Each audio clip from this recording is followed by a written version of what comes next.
শুরু হয়েছে 2025-এর কালী পূজা উৎসব। তো আজ আমরা এসেছি বারাসাত নবপল্লী আমরা সবাই ক্লাব। এখানে কালী পূজা যে প্যান্ডেল তৈরি করা হয়েছে সেটা শ্রীকৃষ্ণের দ্বারকা নগরীর অনুকরণে তৈরি করা হয়েছে।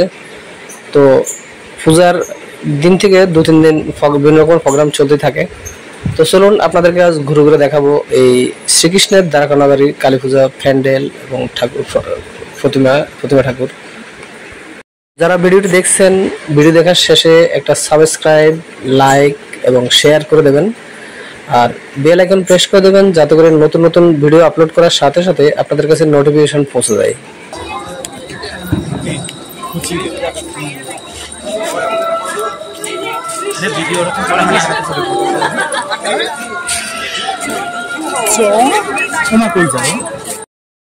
হলো শ্রীকৃষ্ণ দ্বারকা নগরী আমরা সবাই ক্লাব বারাসাত। এটা মন্দিরে ঢুকার এখানে কালী পূজা প্যান্ডেলে ঢুকার আগে রয়েছে মূল গেট দিয়ে ঢুকার ভিতরে শ্রীকৃষ্ণের দ্বারকা নগরী।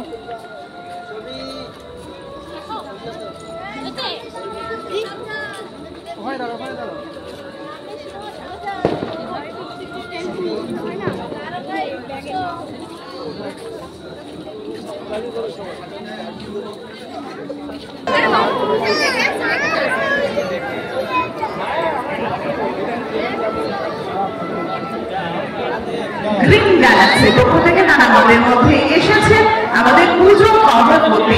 আমরা পেলাম কাকে পেয়েছি। এই মুহূর্তে আমি দেখতে পাচ্ছি আমার ঠিক বাঁ দিকে বসে রয়েছে সেই জগদ্ধাত্রী সিরিয়ালের বাংলা চরিত্রে যাকে আমরা পেয়েছি। মঞ্চে আসার জন্য অনুরোধ জানাচ্ছি, আপনাদেরকে মঞ্চে উপস্থিত হওয়ার জন্য অনুরোধ জানাচ্ছি। এই মুহূর্তে আমাদের সঙ্গে আছে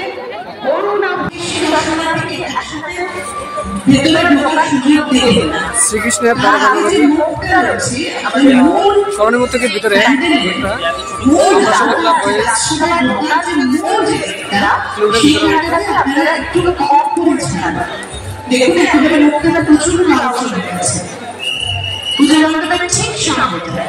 আপনাদের কাছে অনুরোধ করছি, পুলিশ প্রশাসনের যারা আছে আপনাদের কাছে অনুরোধ করছি আপনারা বিষয়টাকে একটু কথা বলুন।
একটু খেয়াল করুন, এত বেশি ক্রাউড একসময় ঢুকতে দেবে না, আর একটু কম পরিমাণ দর্শনার্থীকে ঢুকতে দিন যাতে ঠিক প্যান্ডেলের মুখটা বেশি চাপ না হয়ে যায়।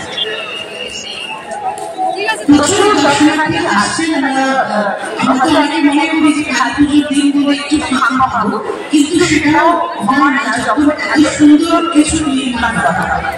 এত সুন্দর উপহার আমরা দিয়েছি আমরা সবাই আপনাদের জন্য যে আপনারা কোনো কালী পুজোর দিনগুলো কোথাও যে ভিড় পাওয়া এটা আমরা কিন্তু দেখতাম না। গত পরশু দিন উদ্বোধন হয়েছে, পরশু দিনের থেকে অর্থাৎ 18 তারিখ